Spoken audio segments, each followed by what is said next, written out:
तुम ये सब कैसे कर सकते हो भाई के साथ?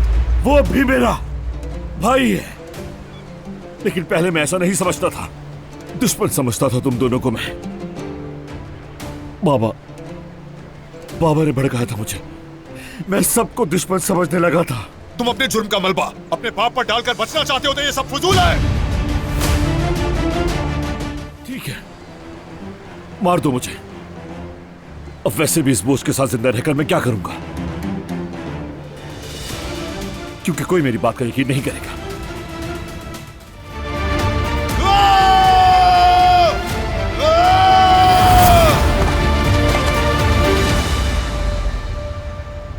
अब भी जमीन नहीं जागा ना तुम्हारा?